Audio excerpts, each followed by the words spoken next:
E aí, gente, Hackerman aqui. A gente vai continuar falando sobre a história da inteligência artificial, né? Lendo o paper do Geoff Hinton e sobre redes paralelas. E aqui eu vou mostrar um pouco da parte mais... assim, é que esses conceitos eles foram inspirados na forma como o cérebro aprende, né? Inspirados de uma forma superficial, tá? Totalmente superficial. Porque até hoje, na neurociência, a gente não tem, assim, uma definição completa sobre como o cérebro aprende. Mas eu vou dar o panorama aí relacionado a algumas partes do cérebro relacionadas ao aprendizado, né? Então, uma das principais é o cerebelo. Lembrando que relacionado ao aprendizado e à memória tem várias partes que se trabalham em conjunto para que isso aconteça, né? Então, o cerebelo que fica ali atrás, ali embaixo, atrás da parte do neocórtex, né? E o cerebelo é muito importante para movimentos motores, né? Então, capacidade de movimentos, né? Movimentos voluntários e involuntários, né? Então, o cerebelo vai estar conectado com outras partes que também vão juntas permitir isso, né? Lesões nessa parte também vão meio que atrapalhar a pessoa em movimentos e tal. E uma coisa interessante de saber, né? Eu lembro de ter visto um pesquisador mostrando, né? Um cérebro de uma pessoa com o cerebelo, sabe, normal, e um cerebelo com uma patologia, né? E você vê que e tinha problemas motores, né? Você vê que tem tipo buracos no cerebelo e tal, também as coisas meio com a comida. Eu não sei se foi relacionado à bebida e tal, mas a questão é que teve lesões no cerebelo, provavelmente foi AVC, se não me engano. E aí obviamente alterou as funções motoras da pessoa e você vê, depois pegaram o cérebro da pessoa depois de, sabe, partir e analisaram de uma pessoa saudável e não saudável, né, uma pessoa que teve AVC, e você vai ver que é meio que, parece que tá meio que tipo, parece que tem partes faltando, sabe? Parece que pegaram um garfo e começaram a riscar o cerebelo. Então, lesões no cerebelo é uma coisa bem séria e relacionada muito à capacidade motora. Basal ganglia, né, que na verdade vai ser um conjunto de coisas, estriatum, globos pálidos, que eu não vou explicar agora, amígdala, várias partes aqui compõem a basal ganglia, que está na parte da direita, né, ela fica mais no meio do cérebro, e muitas dessas partes aqui é relacionado tanto a, algumas pessoas falam em emoções, eu já vi em cursos e artigos falando disso, mas não é tão certeza assim, mas a certeza é que é muito relacionado a movimentos voluntários e a decisões, né? A decisões que você faz. Enfim, basal ganglia é muito importante. Eu fiz até um vídeo de basal ganglia no canal já, explicando. O tálamos, e não só o tálamos, mas a região tamulo... Não sei como falar em português, né? Mas é tamulocórtica, eu acho, que é a melhor tradução. Ele fica um pouco abaixo do corpus callosum, que é tipo uma coisa que divide. É tipo como se fosse uma plaquinha que divide os dois hemisférios do cérebro. Corpus callosum ali, ou callosum, e abaixo ali tem o tálamos, né? E o tálamos é importante, assim, a gente já fez vídeo sobre isso, né? O tálamos ele é muito considerado como uma das principais, os principais candidatos da consciência, né? Mas isso não tem base total ainda, completa. Então, eu creio que a verdade é que o tálamo é muito relacionado à inconsciência, né? Então, normalmente quando alguém dá um negócio para te deixar inconsciente, né? Tem muito a ver com tálamos. Então, as pessoas falam que pode ser uma coisa importante para a consciência, obviamente. Mas enfim, é um lugar que a gente usa pra tipo, apagar a pessoa, né? O tálamos.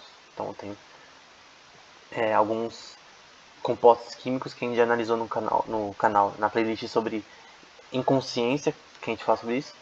Que tem alguns remédios, partes químicas específicas, né? Que a pessoa toma e consegue para ser sedada e tal, esse tipo de coisa. É muito relacionado ao tálamo. E a região do tálamo em si. O hipocampo, que também pertinho do tálamo ali, também é relacionado à memória. Tem outras coisas que tem, que é mais generalizada no hipocampo, né? Além do hipocampo. A amígdala, que é muito relacionada à memória, né? Tem uma história aí de pessoas que com lesões na amígdala que perderam capacidade de memória praticamente total no passado, né? Se eu não me engano, é paciente HR. Eu lembro do curso que a professora falou desse paciente, de um livro, né? De um paciente que, retirando essas partes, ele perdeu completamente a memória, né? Mas o médico não sabia que ia acontecer isso, né? Então, aos poucos, a gente foi vendo que quando algumas partes do cérebro são danificadas, seja o cerebelo, seja a parte da basal ganglia, por exemplo, aquela síndrome de Tourette é relacionada a partes da basal ganglia, por exemplo. Enfim, quando você tem lesões em algumas partes, ou deficiências em algumas partes relacionadas a esses componentes, você tem alterações na memória, ou em algumas partes específicas, motoras, né? Enfim, no geral você tem ali o tálamos, o hipocampus, ali a parte do occipital lobe, que é muito relacionado ali à visão, algumas partes ali, lobo frontal, que eu já vi falando relacionado à memória de curto prazo, e a amígdala também relacionada à memória. Então é uma coisa geral, gente. Então adiciona aí basal ganglia e cerebellum, você vai ter uma rede aí muito relacionada à memória e entre outras partes do cérebro, né? E memória tem tudo a ver com o que a gente quer, porque como que o cérebro aprende, por exemplo? Como que o cerebellum aprende? Eu lembro da professora explicando que o cerebellum, ele meio que... Isso no curso de neurociência, tá? Não foi na escola, não. Na escola eu não aprendi nada, na verdade. Sobre qualquer assunto. Tipo, a escola foi só educação física, é isso, eu só lembro disso. Enfim. Então, nesse curso aí, a professora dizia que o cerebellum, né? A capacidade de aprendizado dele, essa questão, tipo, sei lá, você acorda, faz exercício, e você guarda esse exercício, sabe? Fica guardado, né? E meio que tem um processo de reestruturação desse movimento que você faz, né, no exercício. Então você está treinando lá, futebol, vôlei, basquete, e você tem uma reestruturação desse aprendizado com o tempo, né? Não é uma coisa, sabe, automática, mas por isso que a gente demora para aprender as coisas, né? É uma coisa contínua e que tem uma questão de plasticidade, né? Que o seu cérebro vai se alterando conforme você vai aprendendo. E o cerebelo tem muito a ver com isso, né? Com a questão dessa mudança no aprendizado.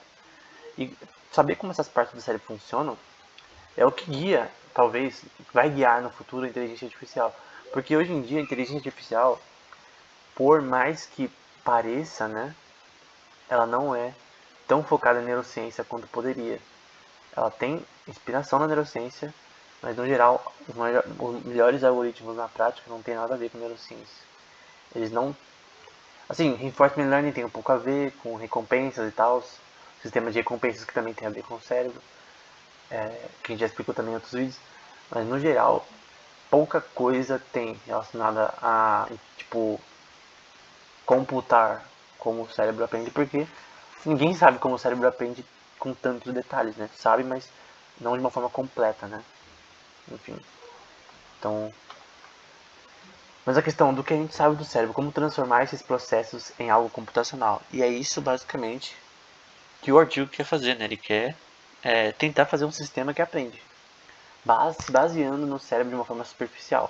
Mas talvez entender como esses processos acontecem, tanto de memória quanto de uso de memória ao longo do tempo, desenvolvimento de memória ao longo do tempo, que se chama microgênese, assim, desenvolvimento de partes do cérebro ao longo do tempo, desde a infância. Tudo é importante para entender como o cérebro funciona e como que a gente poderia computar isso, né?